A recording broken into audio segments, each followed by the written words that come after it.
Hi guys, I'm Erin and welcome back to my channel. Today I'm going to be talking about my 10 most read authors according to my Goodreads tracking. So Goodreads used to have a button that told you, but Goodreads hates fun, so they don't have the button anymore. So yesterday I decided, since I was laid up in bed with those second COVID shot side effects and had a lot of time on my hands, I would just go and count myself. So I think Goodreads is a pretty good record of what I've read throughout my life because I did start it in 8th grade, and when I started I went through everything I remembered reading in middle school and probably got most of it, but it does not have every book I've read, and so I'm going to give an honorable mention to the Babysitter's Club because I do not know how many I read of those, but of all the children's book series I read in lower school, that's probably the one I would have read enough of to have made it on this list. I think that and Nancy Drew. So those two are my two honorable mentions, but I'm not for sure how many I read of those. So I thought this list was interesting too because it's not at all a good reflection of who my favorite authors are. Not even a little. I mean, okay, a little, but mostly not. And I think part of that is the way I read or discover books back in especially middle and early high school. Was I would just like go to my school library and just like pick this, like find an author on the shelf and just like pick a bunch by that author. And I just like don't read books like that anymore. I'm much more plugged into new releases and as well as new authors who just don't have huge catalogs, and so it's definitely interesting to see who has made it on this list. And it's interesting to think about too how this list will change over a year or longer, because most of these authors also are people I do not really actively read from anymore, so their numbers won't keep growing as this list, so that'll help with new people making on this list. But on the other hand, a lot of the authors I'm really into now, ones that I know I'll read everything they put out, are fairly new. They don't have a ton of books, and so just the time it'll take for their catalogs to get big enough at all to make this list will be years.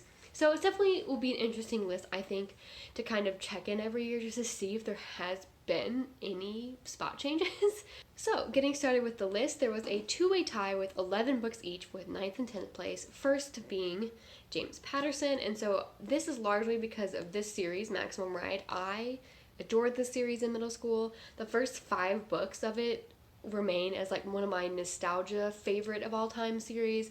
After book 5 it started to drop off, but the first 5 I really loved.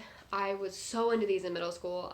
This was probably one of the first fandoms I sought out and read fan fiction for, so I love these.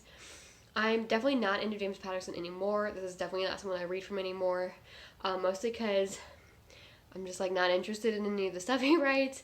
But at the time in middle school, very into him. I also read the first 2 books in a different young adult series, his Witch and Wizard series, and I do not remember anything about what those are about. But I read those, and I think I read one of his non-fiction books. So the next author with 11 books on this list is Nicholas Sparks. This is another author that I don't really read from anymore. I definitely got into Nicholas Sparks in middle and early high school. I feel like that was a kind of a fad thing at that time, especially since that was around the time there was like a string of adaptations being released of his books then, like The Last Song and Dear John were the 2 I definitely remember being really popular, just being talked about at my school. So I read a bunch then, and I'm just like not as into his books anymore. I've moved on to different romance authors, though I wouldn't call most of his books romance.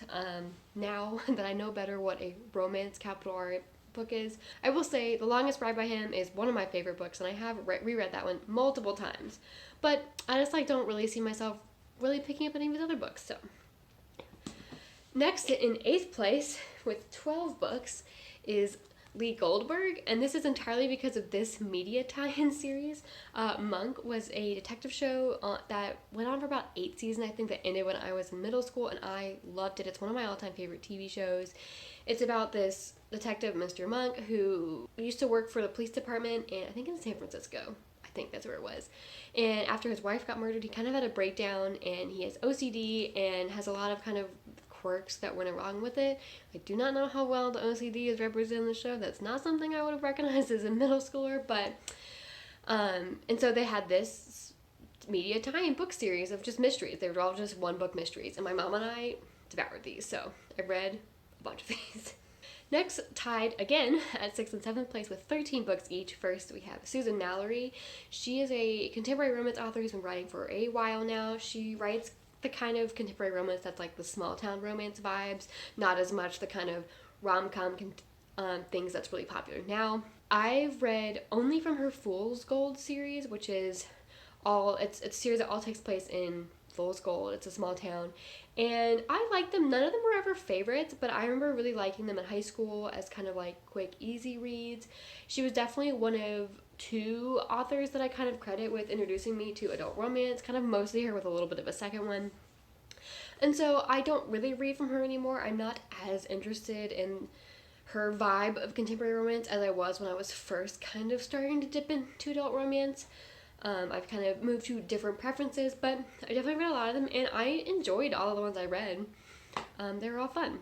And so the other author I've read with 13 books is Rochelle Mead. So this is an author. She wrote the 6-book Vampire Academy series, which was a series I really liked during my vampire phase. And it's the series from that phase that has stuck out the most to me now as the best of the ones I read during that phase. And then this series was her 6-book Bloodline series, which was a spinoff, and I loved this series. This is one of my nostalgia faves. I have not reread it since they first came out, so I do not know if I would still like them now, or if it's one of those ones that isn't as good if you reread it later, not as a teenager. But I do think I want to try to reread them because I really love them. And then I read another standalone by her. So this is also an author that while I'm really interested again in maybe picking these up as a reread, none of her other books really interest me. She has an urban fantasy series that just doesn't really interest me. So this is an author that I am don't really read from anymore, and currently don't really have any interest in reading new books from. Again, so the trend so far on this list has been people that I don't really read or have interest in reading from anymore. Next, there is a 3-way tie for 3rd, 4th, and 5th with 15 books each, and the first of that is Meg Cabot. These 15 books I read from her were 100% the Princess Diaries series. If you are unaware, like I was for many years, the Princess Diaries movies with Anne Hathaway and Julie Andrews, icon of my childhood, were based on this book series. And at some point I figured that out, and my middle school library had all of them, and I binged them. I read every single one. I read all of the 7.5 in between novellas. I read all of them. And yeah, this is also again an author I don't read from anymore. None of her other books interest me, but I remember having a great time binging this series. We finally are starting with the last 4 authors on this list, with authors I do still read from in some amount. So next, still at 15 books, is Sophie Kinsella. She's the second author I kind of credit with introducing me to adult romance. Not as much her, because a lot of her books are more fiction with romantic slants versus actual romance.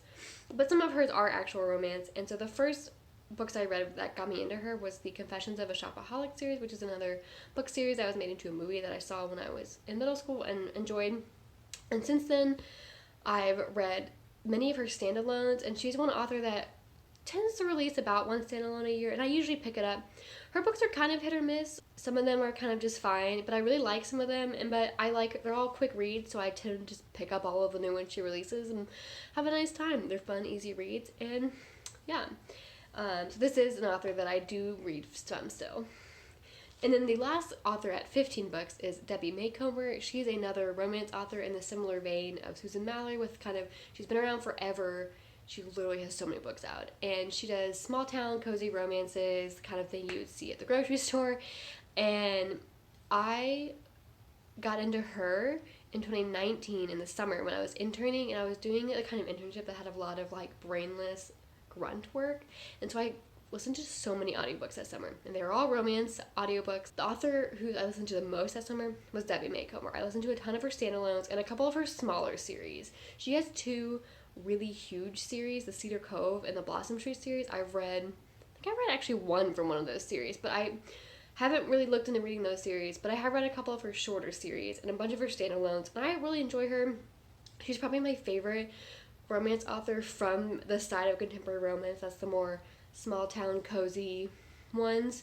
And she tends to release a Christmas book every year, and so while I don't really have interest in going back and reading a lot of her backlists or her big series, I do still intend to pick up her new Christmas romances as she releases them. I always get in a Christmas rom-com Hallmark movie kind of mood around Christmas, and hers really hit the spot for that. Okay, and then we have a tie for first and second, both with 17 books, and the first of those is Rick Riordan. I have read his entire Percy Jackson series and his entire Kane Chronicles series, and that already is 8 books. And then I've also read the first 4 Heroes of Olympus books, and the first book each in his Magnus Chase and his Apollo series. as well as the 2 books he wrote in the middle grade series, The 39 Clues. So this is someone I've read a lot from, and it's someone I definitely intend to keep reading from actively more than the previous 2. This is someone I'm very interested in finishing the series. I have not finished by him, and other things he puts out. I just love his mythology middle grade fantasies, and they're so good. And then my other tied for first author with 17 books as well is Brandon Sanderson. This is obviously someone I still read from, as I read from him in January with Rhythm of War.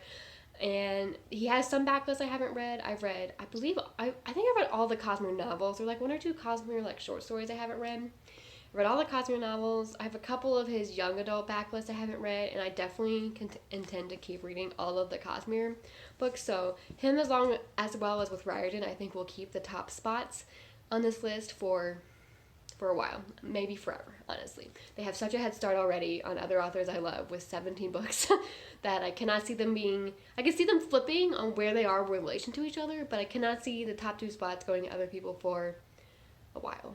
So yeah, let me know in the comments who you think your most read authors are, especially if your list, like mine, is largely people you don't consider top favorites at all. It just happens to be people you used to be into, kind of thing. So yeah, and I will see you in my next video.